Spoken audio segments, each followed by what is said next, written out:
Instagram fam, happy close to the weekend. I am doing my laundry folding and thought what better way to fold laundry than to be with you guys. So we'll spend a little bit of time together. Coach Avalos, welcome aboard.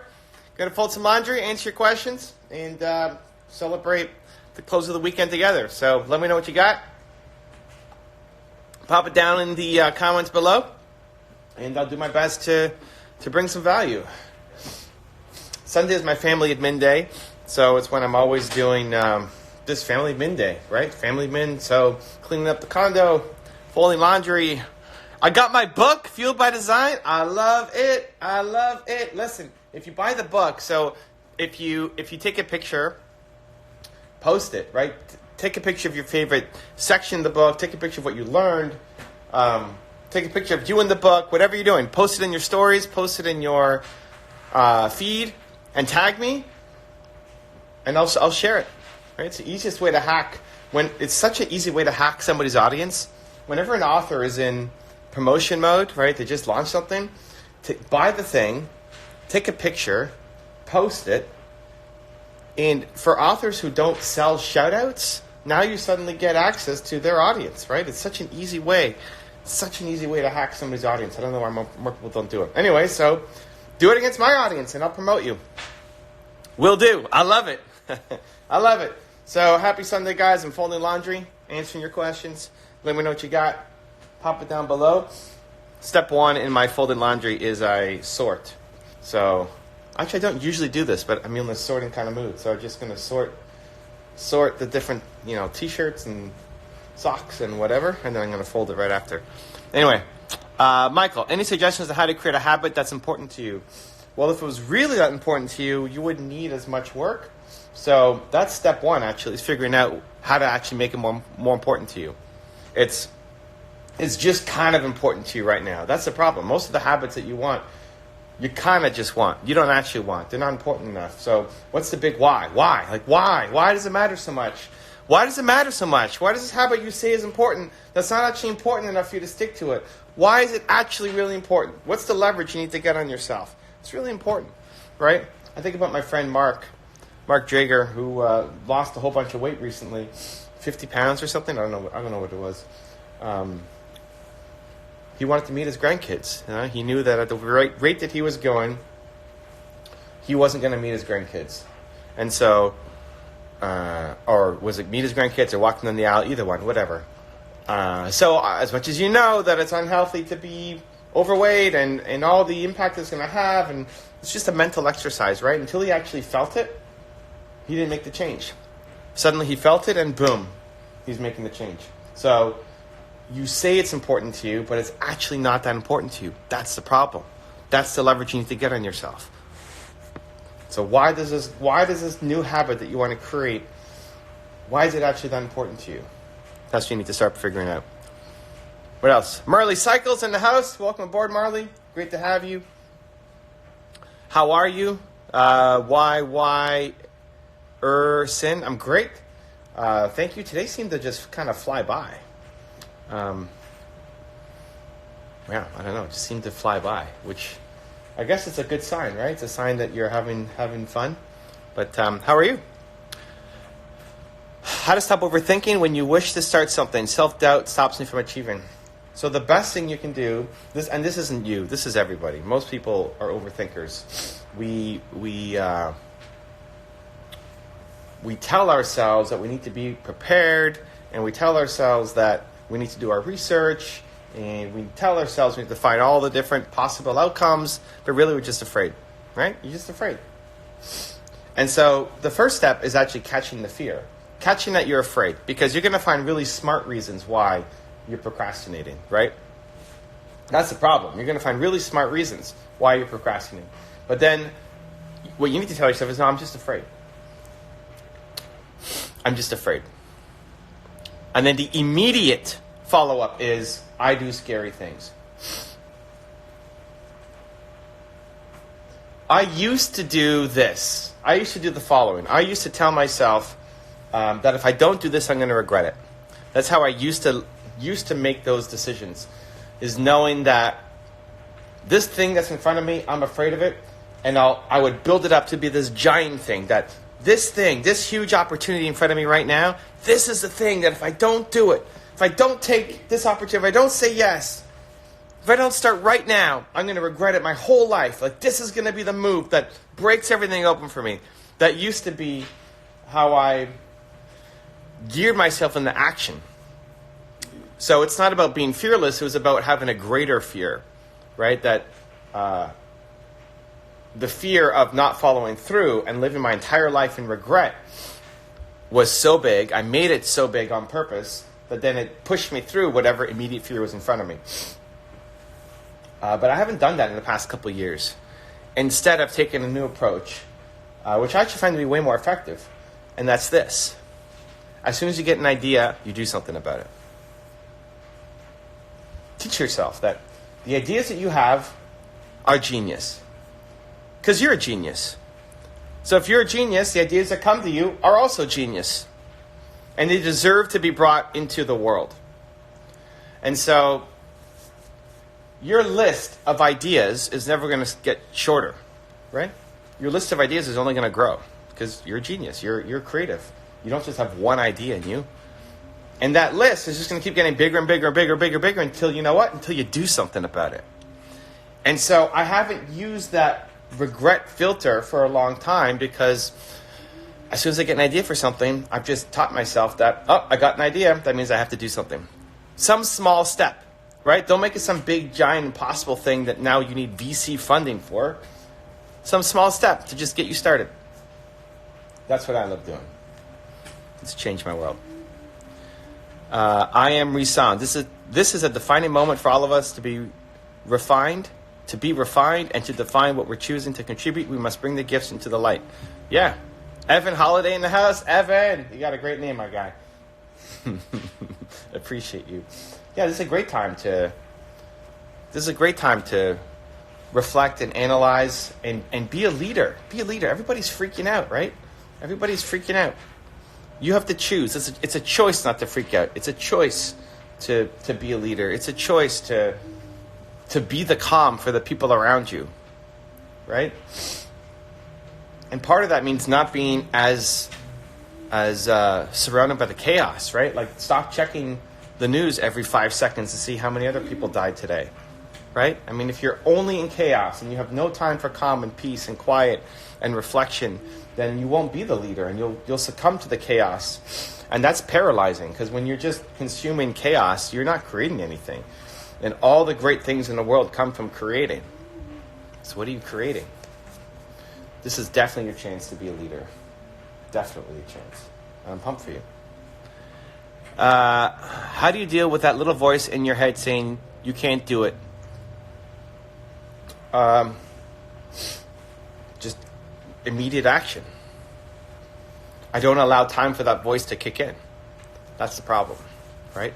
That voice is the problem. So I get an idea, like I was just talking about, get an idea, and then you do something. Like, what's an idea in your head right now? Great. I have to fold laundry, and I got the idea, I should do an IG Live. Great. You know what happened? 4 seconds later, I'm doing an IG Live. It's easy to say, well, I'm folding laundry. Who wants to sit here and watch me fold laundry? It's easy to say, there's no lighting. It's poor lighting. I'm distracted. I don't know. I haven't talked to anybody today. Like, it's easy to come up with all these ideas why you can't win. Instead, the fact that you came up with the idea means it's good, means it should be tested. And if I went live and nobody showed up and I'm talking to myself for 15 minutes, great. I learned. But thankfully, you guys are here. And I appreciate you. And so here we go. Idea to action. It's one of the greatest things you can teach yourself. One of the greatest habits that you can develop. Because most of your life is wasted in overthinking, in procrastination, in planning, instead of doing. And there's one gift that you can give yourself. It's to trust your ideas more and to turn yourself into a doer. You're a genius. The only thing missing is momentum. The lack of action. That's it. Georgie, hey Evan, thanks for being the bunny from the Energizer commercial. Is that what I am? All right. I'm the bunny from the Energizer commercial. Does he say anything? No, he's just beating that drum, right? He's just going bang, bang, bang. Yeah. Awesome. Hey, I'm happy to support. And I hope that you guys bring that energy to your family, to your audiences. People need optimism right now. They need positivity right now. They need hope right now. And chances are you're the most positive person in your circle, in your family. You're the most optimistic, most positive, most ambitious person of the people that you know and hang with on a regular basis. And all the people around you, they need you right now. They need your hope. They need your positivity. They need your optimism right now. They need it. And so I hope you'll step up to do it. I know you might be struggling. You might be suffering too. This is the time to be a leader. Leaders are forged in hard times, not just when everything's easy. Right? This is your chance to step up. And your friends and family need you, and the world at large needs you too. What's the new book? New book is called Built to Serve. The idea is that if you're not happy, it's because you're not serving either the world or the people around you. And the book shows you how to find out what your purpose is, how you should be serving, and then how to turn that into a business so that you can serve full-time and you're not just doing it as a part-time hobby. Mike, hey Evan, hope all is good. We'd love to talk to you soon. Got some good news we'd love to share with you. Well, what's the good news, man? You're here, you're sharing. Let me know. What's the good word? I'm pumped for you, man. Congrats. I love seeing momentum. What motivational book would you recommend? Again, I don't read a lot of books, right? I read 3 to 4 books a year, mostly from my friends. People send me books all the time, and I get way more books than I make the time to read. I'm a slow reader, and I don't learn mostly from books. I learn from videos. I'm a visual learner, so books are the worst for me. Books aren't the worst for me. Actually, podcasts are the worst for me. But books are pretty bad, too. For me, I'm a visual guy. So what am I reading right now? Russell Brunson just sent me his new book, the one that's coming up in... I think you can pre-order it now, and it comes out in May. So that's good, fascinating. I love Russell. I just finished John Assaraf's Inner Size, which is also a pretty cool book. John's another friend. And so I'm just basically reading the books that my friends send me because they're launching their books and they want my feedback on it. And I don't really like talking about books that I haven't gone through and read. So, yeah. Polly Waldeep, welcome in. Welcome. I see people using it. Don't use the question box because I'm folding clothes right now, and so I'm not using my other hand to check the question box. So if you have a question, awesome, amazing. Can't wait to answer it for you, but put it down in the comments below. Makes it easier for me to see. How to prioritize ideas to implement right now. I think you make one big decision with the heart, small ones with the head. So I think we can, if you're feeling something, like the right priority, all of your ideas can work. All of the ideas can work. The one that's going to work is the one you're most excited by. So what are you excited by, right? Follow your energy. Follow what gets you pumped. Look at your list of ideas and priorities and tasks and see what gets you excited. Step 1. So you have to be working on projects that get you pumped. Step 2 is making sure that your actions map to your ambitions. So the thing that you want to do, how do you fold this, Nina? You don't fold this? You want me to turn it inside out? Like it is inside out. Yeah? Folding laundry. Your actions have to map to your ambitions. So whatever you want out of life, whatever your big goals are, you have to make sure that you're following through on them, right? Like if it's just a goal of yours, but it's never in your calendar, you're never going to get it done. So fix your calendar. Fix your calendar so that when you look at your week ahead, today's the perfect day to do it, right? It's a Sunday night. At least it's Sunday night here in Toronto. You're starting your next week. Look at your calendar ahead. Plan your next week. Plan your next Monday to Sunday. Say, what kind of life do I want? What do I want out of life? What do I want? What do I want out of my business? What do I want to accomplish? And then in your calendar, make sure your actions map to your ambitions, right? Make sure that the things that you're doing are actually going to lead you closer to accomplishing your goals. Because for too many people, it's not. For too many people, you have all these lists of things that you want to do, and then the things that you're actually doing aren't even aligned with the things that you want to do. You want me to show you how to fold an awesome shirt? Can I do? Nina, can you hold this for a second? How? I know, you're busy. I apologize. Look, okay, just hold it like this. I'm going to show you guys how to fold a shirt. Okay? Good. A little more this way. Yeah, perfect. And then actually a little more back. Little back. Okay, yeah. Let's go. Okay, here's how you fold a shirt. Okay, let me get a shirt. First, you make sure that it's turned properly. Okay? And then you lay it on the floor, right? Just lay it on the floor like a normal shirt. Okay? Ready? See that? Just lay it out. Just lay it out normally. Okay, here we go. 3, 2, 1.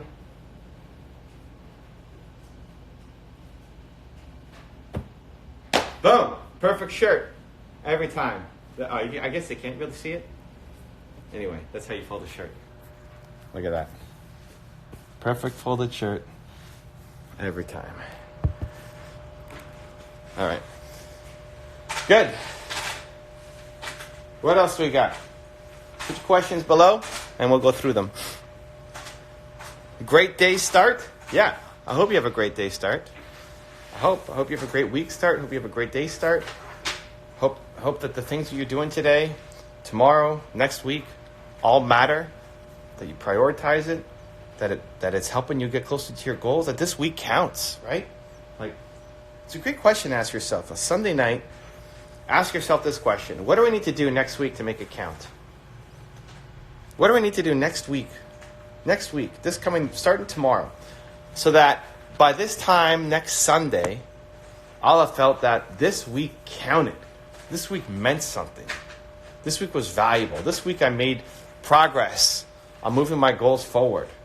Right? What would have to happen between now and next Sunday? You know how much you can get done in a week? You know how much you can get done in a week? It's crazy how much you can get done in a day, let alone a week. There's just too much wasted time. There's too much fear in the system. There's too much procrastination. There's too much overanalyzing, over-planning, as opposed to just doing. Make a plan to do this week. Make a plan to do this week. I want you to check back in with me next Sunday and say, here's everything I did. Where you're actually proud of the effort you put in. You put a 10 out of 10 effort on moving all your goals and your projects forward. Be crushing it. What time do I wake up in the morning? Depends. Usually in the 7-ish range. The doctor wants me to sleep 9 hours. I don't usually get there. I'm usually like 7.5 to 8. I did a sleep study and they told me to do 9 hours. I don't sleep very well apparently, but I find it difficult to sleep 9 hours. Anyway, it's not about how much you sleep. That's the problem. This is what not everybody, a lot of people mess up. You think the solution is to wake up an hour early. Like that's going to solve all your problems. Just wake up an hour earlier. So, if you're awake for 16 hours and you're not productive and you're not hitting your goals and you're not following through and you're living in procrastination and you're not moving closer on your goals because you're awake 16 hours, and you think that by waking up an hour earlier and being awake 17 hours, all of a sudden now it's going to make a huge difference. Right? All of a sudden now, by waking up an hour earlier and being tired, now you're going to be more productive during the day. That's crazy. So I think before you worry about giving up sleep, really do a hardcore audit on what are you doing with the hours that you're awake. That has to be step one. That's what people aren't willing to do. You think waking up an hour earlier is going to magically solve everything. It's not. You're wasting too much time during the day. Fix that first. How do you make an efficient schedule?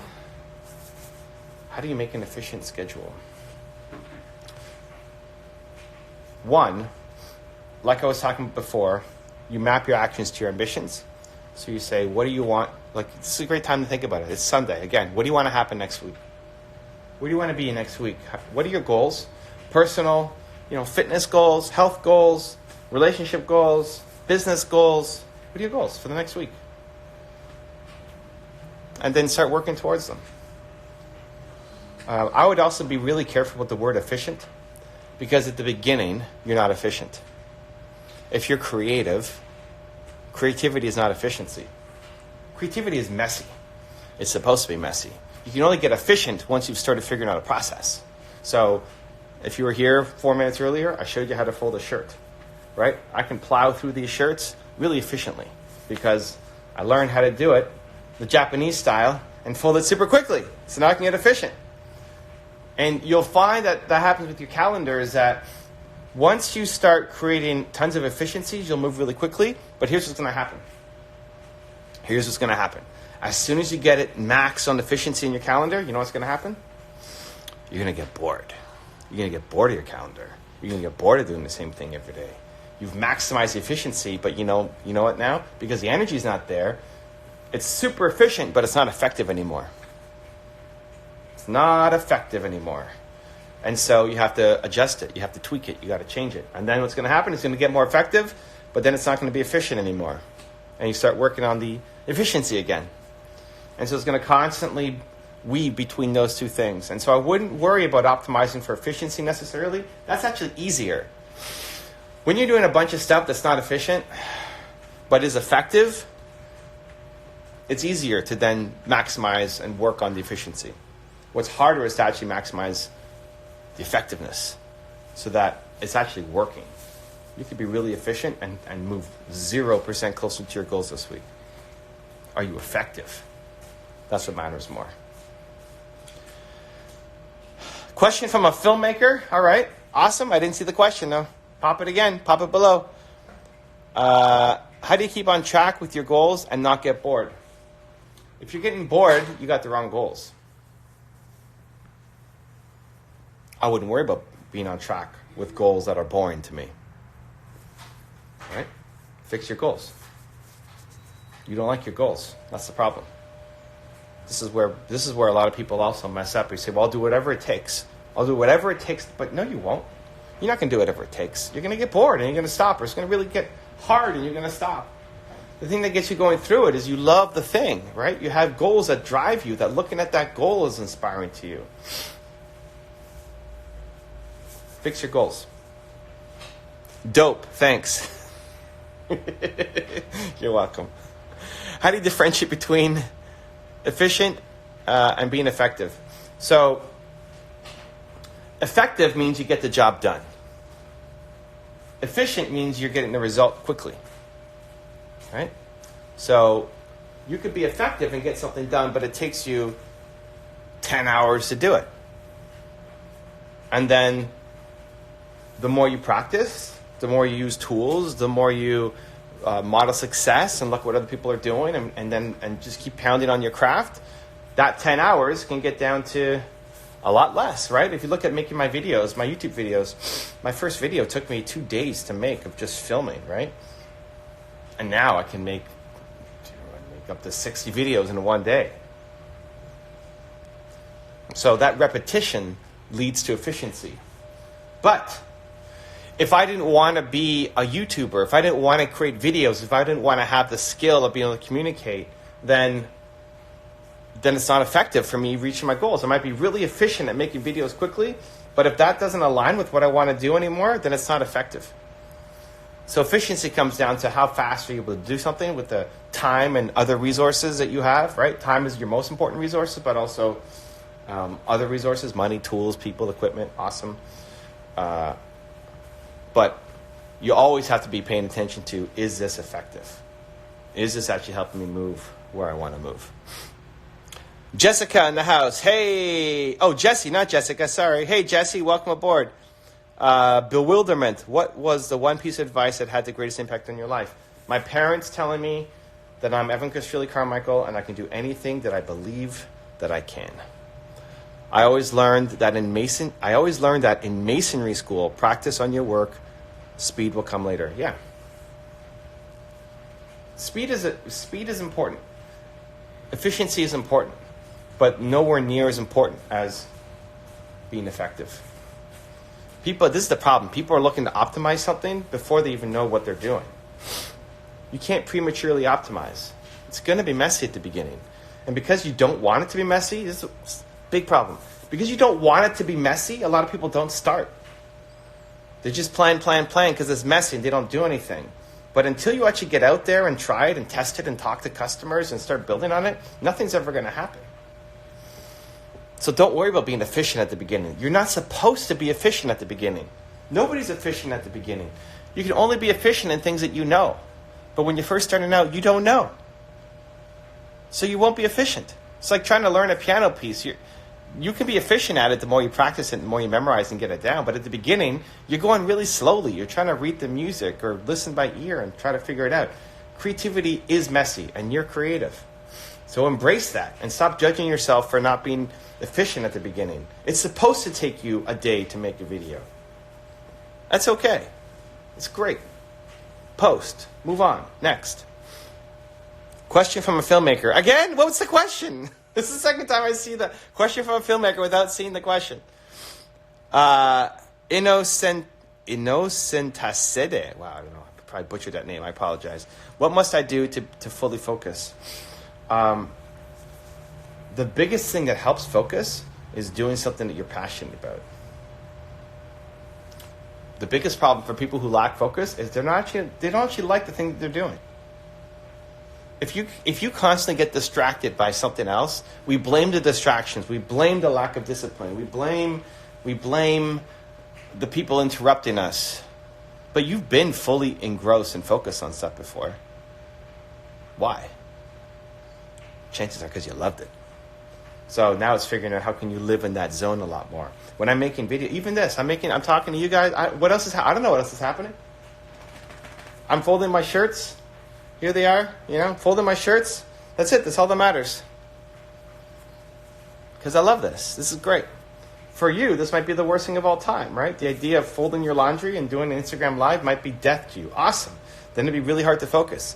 If you asked me to do, vacuuming or something. Even I am not focusing on this is a great example. I'm not focusing on my folding. I don't like folding a laundry. So I'm getting distracted by doing this Instagram Live. And then the stuff that I don't like doing is being forgotten because I'm doing something that I love and serving and helping, at least trying.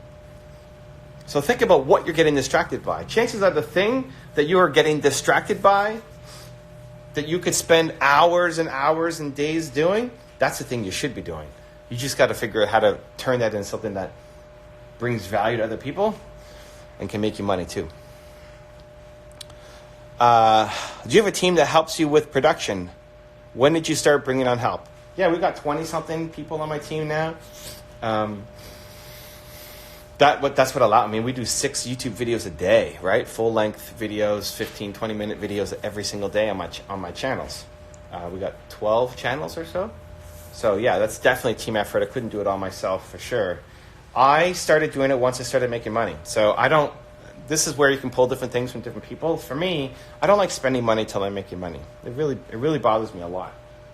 I don't know if I'm just risk averse. I don't know if that's just how I was raised. I don't know. There's other people who go out and they're comfortable mortgaging their home or taking on huge debt or raising money from investors, and maybe it works, maybe it doesn't. I don't like that. It doesn't sit well with me. So I don't like spending money till I'm making money. It's not necessarily right or wrong. It's just my style. So I did everything at the beginning. And if it wasn't me, I was asking my friends for help. But then I started, as soon as I had money, any kind of money, I put it back into hiring people for my team, right? Hiring people on the team. First person I hired was a part-time editor. First person I hired in my YouTube business, video content, thought leadership business was a part-time editor. That allowed me to go from a video a week to a video a day. And then I hired him full-time, then I hired a researcher, then I hired another editor, and you just keep scaling up. Yeah. Evan, question from a filmmaker. Here it is, finally, the third time. How to get past the issue of always wanting to change or add something to your video project because it seems to be never ready. Understand it's never going to be ready. It's never going to be perfect. For me, I force a release date, right? So I don't make giant films, but I make films every day, right? We do 6 videos every day that have to go up on the channels. And all of them are never good enough. My thumbnails are never good enough. My titles are never good enough. The videos themselves are never good enough. Nothing is ever good enough. I could spend an entire day on one video right now and make it better. And then never release it. And then all the other channels and all the other people waiting to see the content, they'll never see it because I'm sitting on great ideas. So I just force a release date. This has to happen today. Videos have to go up. And if I want to spend more time, then it's coming away from something else. But I'm still getting the video up. I've done videos with no voice. And I've kind of held sticky notes up and signs up so people can see it. I've done videos with a broken neck, with like giant scabs on my face, like in all sorts of crazy conditions. Is that my best? No, man, not even close. But videos have to go up because again, the biggest thing missing is momentum. You sitting on your great ideas aren't going to help anybody, right? So setting a deadline definitely helps. And then the second thing I would say is just understanding that you have more great videos inside you, man. You've got tons of great videos inside you that you make your video, release, next. Go off to creating your next one. You're not just going to have one video in you. And that's for any creative. You don't just have one book in you. You don't just have one picture in you. You don't just have one hoodie in you. You don't just have one anything in you. You've got tons. You've got thousands of great ideas in you. And you're killing off all these great ideas because you're too afraid of getting this imperfect thing being released. But that's the only way to do it. And the more you let go of that, it's a muscle. The more you let go of it, the more it becomes easy to let go of it. And know that there's another great thing coming. You did the best you could with what you have, release, and get off to the next thing. I'm a recovering perfectionist. I spent 6 months working on one business plan, and then when I got it up there, I realized that, it was actually the wrong business plan because we had wrong assumptions. I wish I got it up sooner. I'm the result of wishing things had gone up sooner. So try to gift that forward. Release your video, man. Like by next week, get it up, and then start making your next one. It's the greatest thing in the world. And you ask any artist, it's never done. It's never done. But so many great pieces of art just die inside the artist because they're still tinkering and tweaking and making tiny adjustments to this piece instead of getting it up, seeing what happens, see how it makes you feel, and then move on to your next piece. I'm done my laundry. Thank you, guys. Gonna relax, watch a show with my wife. Appreciate you. Hope you have a fantastic end to your weekend. Make tomorrow count. Make next week count. Like imagine you're sitting here next Sunday. A week has gone by.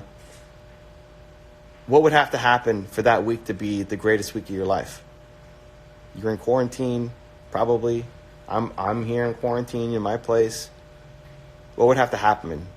When the world is burning, everybody's freaking out in chaos and anxiety, what would have to happen for you in this next week coming up to have the greatest week of your life?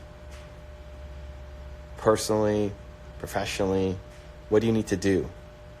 What do you need to do? And carry that forward and make your plan tonight so that this actually does become an insanely fantastic week for you. And we can all come and celebrate you. Imagine next week we're celebrating you for the awesome kick-ass week that you had. That you showed up when everybody else was afraid to. That you turned up when everybody else is living in panic, fear, and Netflix. What has to happen for that to happen? And then go make that happen. Much love. Believe.